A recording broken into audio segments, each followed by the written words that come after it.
सभी भाई बहनों को जय मसीह की। मैं रेवरेंड एडविन सैमुअल आप सबों का अपने YouTube चैनल में हार्दिक स्वागत करता हूं। आज हम नरक के विषय में जो बाइबल की शिक्षा है उस शिक्षा पर विचार करेंगे। बाइबल में इब्रानी भाषा में नरक के लिए जो शब्द का प्रयोग किया गया है वह है शियोल, SHEOL, जिसे अंग्रेजी में ग्रेव या कब्र कहा गया है। और इसी शब्द को ग्रीक भाषा में, यूनानी भाषा में हेडिस कहा गया है। मेरे प्रियो, इब्रानी का जो हेडिस शब्द है, यूनानी का जो हेडिस शब्द है, हिंदी में उसके लिए अधोलोक शब्द का प्रयोग किया गया है और कहीं कहीं पर उसे इंग्लिश में हेल अर्थात नर्क उसके लिए भी शब्द का प्रयोग किया गया है। इसमें दुख, अलगाव, अकेलापन, लालसा, प्यास, जलन, स्मरण शक्ति और बाहर निकलने की लालसा दिखाई देती है। नर्क शब्द के साथ नया नियम में नर्क की आग का 12 बार वर्णन है और इन शब्दों को 11 बार प्रभु यीशु ने प्रयोग किया। नर्क के संबंध में लोगों के बहुत से विचार पाए जाते हैं और जो नरक की दशा है उस दशा को मैं आपके सामने प्रस्तुत करना चाहता हूं। सबसे पहले लोगों के जो विचार है नरक के संबंध में, वो विचार है, पहला विचार है कि नरक नहीं है। दूसरा विचार है कि यह शिक्षा अर्थात नरक की जो शिक्षा है केवल लोगों को डराने के लिए है। तीसरा विचार है इस संसार में ही नरक पाया जाता है। चौथा विचार है नरक का विचार केवल मनुष्य की कल्पना मात्र है। पांचवा विचार है बदले की जो भावना होती है, मनुष्य के अंदर जो बदले की भावना है वही नरक को जन्म देती है। छठवां विचार है नरक की शिक्षा स्वार्थपूर्ण लोगों का विचार है। और सातवां विचार है नरक का होना परमेश्वर के स्वभाव के विपरीत है, अर्थात परमेश्वर तो प्रेमी है, दयालु है, फिर वो नरक का निर्माण कैसे कर सकता है। मेरे प्रिय, बाइबल के अनुसार नरक का वर्णन इस प्रकार से किया गया है। बाइबल में नरक का वर्णन किया गया है और नया नियम से विभिन्न स्थानों से हम इन बातों को देखेंगे। नरक के विषय में क्या क्या बातें बाइबल बताती है उसको हम देखेंगे। पहली बात है नरक जो है वो दंड का स्थान है। मत्ती रचित सुसमाचार 25 अध्याय और 46 पद में प्रभु यीशु मसीह ने कहा, और यह अनंत दंड भोगेंगे परंतु धर्मी अनंत जीवन में प्रवेश करेंगे। तो यहां पर हम पढ़ते, मेरे प्रिय, बाइबल बताती है कि जो लोग अधर्म का जीवन बिताएंगे, पाप से पश्चाताप नहीं करेंगे, गुनाह में अपना जीवन बिताएंगे, उनके बारे में लिखा हुआ है कि ये लोग अनंत दंड को भोगेंगे। दूसरी बात है नरक पीड़ा व दुख का स्थान है। हम लूका रचित सुसमाचार उसके 16 अध्याय में लाजर और धनवान व्यक्ति के बारे में पढ़ते हैं कि प्रभु यीशु मसीह वहां पर इस घटना को बहुत ही विस्तार पूर्वक बताते हैं कि नरक जो है किस प्रकार से होगा। और नरक जो है वो पीड़ा का स्थान है। वहां पर हम 16 अध्याय और 23 पद में पढ़ते हैं, और अधोलोक में उसने पीड़ा में पड़े हुए अपनी आंख उठाई और दूर से इब्राहिम की गोद में लाजर को देखा। तो यहां पर बताया गया है कि वो धनवान बहुत ही पीड़ा में है। तो नरक जो है वो दुख व पीड़ा का स्थान है। तीसरी बात है नरक में आग पाई जाती है। वहां पर आग पाया जाता है और नरक को आग की झील कहा गया है। प्रकाशित वाक्य 20 अध्याय और उसके 14 वचन में हम पढ़ते हैं तो वहां पर लिखा हुआ है, और मृत्यु और अधोलोक भी आग की झील में डाले गए। यह आग की झील तो दूसरी मृत्यु है। 15 वचन में इस प्रकार से लिखा है, और जिस किसी का नाम जीवन की पुस्तक में लिखा हुआ ना मिला वह आग की झील में डाला गया। तो यह जीवन की पुस्तक वह पुस्तक है जब एक व्यक्ति पृथ्वी पर नया जन्म पाता है, प्रभु यीशु मसीह को स्वीकार करता है, पापों से पश्चाताप करके प्रभु यीशु मसीह को अपने जीवन का प्रभु और स्वामी स्वीकार करता है, तब उस समय उसका नाम जीवन की पुस्तक में लिखा जाता है। लेकिन यहां पर लिखा हुआ है कि जिस किसी का नाम जीवन की पुस्तक में नहीं रहेगा वह आग की झील में डाला जाएगा। चौथी बात है मेरे प्रियो, नरक में मनुष्य की स्मरण शक्ति व सोच विचार समाप्त नहीं होगी। लूका रचित सुसमाचार 16 अध्याय में हम उसी घटना को पढ़ते हैं जो धनवान और लाजर की जो कहानी है उसमें पढ़ते हैं 24 और 25 पद में।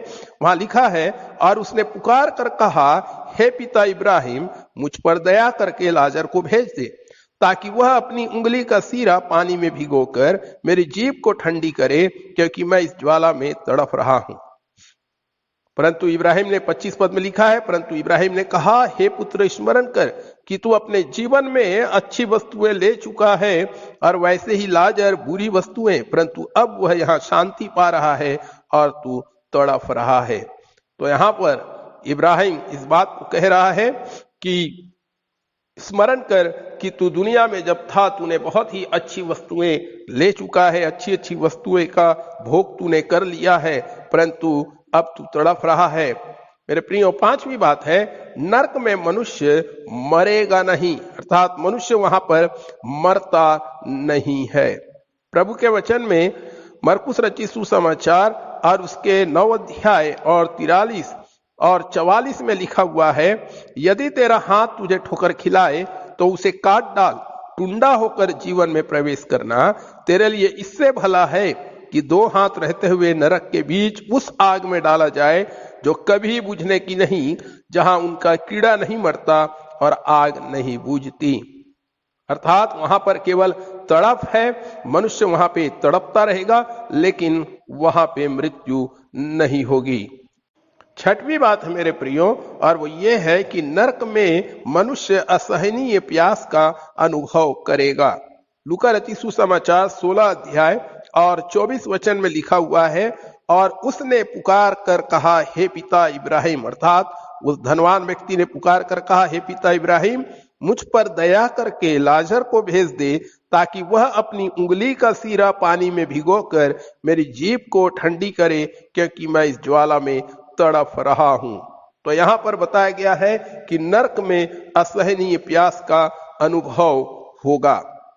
सातवीं बात है मेरे प्रियो, नरक में लोग पुकार सकेंगे, सहायता की मांग कर सकेंगे, लेकिन उन्हें वहां पे सहायता नहीं मिलेगी। फिर से हम उसी जगह पे आते हैं, लूका 16 अध्याय और उसके 24 और 27 वचन में लिखा हुआ है, और उसने पुकार कर कहा, हे पिता इब्राहिम, मुझ पर दया करके लाजर को भेज दे, ताकि वह अपनी उंगली का सीरा पानी में भिगोकर मेरी जीभ को ठंडी करे, क्योंकि मैं इस ज्वाला में तड़प रहा हूं। उसने कहा, तो हे पिता, मैं तुझसे विनती करता हूं कि तू उसे मेरे पिता के पास भेज दे। तो यहाँ पर वो धनवान व्यक्ति जो ज्वाला में तड़प रहा है, पहले पानी के लिए सहायता की मांग करता है, और दूसरी मांग वो करता है कि लाजर को मेरे भाइयों के पास जो पृथ्वी में रहते हैं भेज दे, ताकि वह उनको बताए कि वे इस जगह पर ना आए। परंतु मेरे प्रियो, नरक में सहायता तो मांग सकेंगे, लेकिन सहायता नहीं मिलेगी। अगली बात है मेरे प्रियो, नरक में अंधकार पाया जाता है, जिससे मनुष्य को भय का अनुभव होगा। दूसरा पतरस उसका 2 अध्याय 4 पद में लिखा है, क्योंकि जब परमेश्वर ने उन स्वर्गदूतों को जिन्होंने पाप किया नहीं छोड़ा, पर नरक में भेजकर अंधेरे कुंडों में डाल दिया, ताकि न्याय के दिन तक बंदी रहे। तो नरक को जो है वो अंधेरा कुंड कहा गया है, और उस अंधेरे कुंड में मनुष्य बहुत ही भय का अनुभव करेगा। 9वीं बात है मेरे प्रियो कि नरक जो है वो निराशा का स्थान है, क्योंकि उसमें किसी प्रकार का सहायता पाना असंभव है। जैसे हमने पढ़ लिया लूका रचित सुसमाचार उसके 16 अध्याय में 24 और 27 पद में, मेरे प्रियो यहाँ पर 28 पद में हम पढ़ते हैं कि धनवान इब्राहिम से यह मांग कर रहा है कि लाजर को मेरे भाइयों के पास भेज दे। वहां पर लिखा है 16 के 28 में, क्योंकि मेरे 5 भाई हैं, वह उनके सामने इन बातों की गवाही दे, ऐसा ना हो कि वे भी इस पीड़ा की जगह में आए। तो जब मेरे प्रियो इब्राहिम की बात को उस धनवान ने सुना होगा, तो वह निराशा से भर गया होगा, अर्थात जो नरक है वो निराशा का स्थान है। अंतिम बात है, नरक अनंत काल के लिए होगा। नरक जो है वो कुछ समय के लिए नहीं होगा, परंतु नरक अनंत काल के लिए होगा। प्रकाशित वाक्य 20 अध्याय और 10 पद में लिखा है, और उनका भरमाने वाला शैतान आग और गंधक की उस झील में, जिसमें वह पशु और झूठा भविष्यवक्ता भी होगा, डाल दिया जाएगा, और वे रात दिन पीड़ा में तड़पते रहेंगे। मेरे प्रिय भाई और बहनों, नरक के विषय में मुख्य 3 बातें हैं, और वो ये है कि नरक एक स्थिति, दशा व स्थान तीनों हैं। परमेश्वर ने नरक मनुष्य के लिए नहीं बनाया, पर वह शैतान व उसके दूतों के लिए बनाया गया था। परमेश्वर ये नहीं चाहता कि कोई मनुष्य उस जगह जाए, पर मनुष्यों ने स्वयं अपना चुनाव नरक के लिए किया है। नरक में शैतान, उसके दूत, ख्रिस्त विरोधी, झूठा भविष्यवक्ता और वे सब होंगे जो परमेश्वर के ठहराए हुए उद्धार के मार्ग को, जो उसने प्रभु यीशु मसीह के द्वारा कलवरी के क्रूस पर पूरा किया, ग्रहण करने से इनकार करते हैं। वे लोग उसमें पाए जाएंगे। जो लोग अपने पापों से पश्चाताप करेंगे, प्रभु यीशु मसीह को अपने जीवन का प्रभु और स्वामी ग्रहण करके नया जन्म पाएंगे और इस दुनिया में रहते हुए एक पवित्र जीवन बिताएंगे। प्रभु यीशु मसीह के आने तक या इस संसार को छोड़ने से पहले एक निष्पाप और पवित्र जीवन बिताएंगे। वे ही लोग इस नरक में जाने से बच सकते हैं। इस वीडियो को आप शेयर करें ताकि अधिक से अधिक लोगों तक यह संदेश पहुंचे, नरक के विषय में जानकारी पहुंचे, ताकि लोग जान सकें कि नरक कितना भयंकर स्थान है, और नरक में ना परंतु स्वर्ग में जाने के लिए अपने आप को प्रभु के हाथों में समर्पित करने पाएं।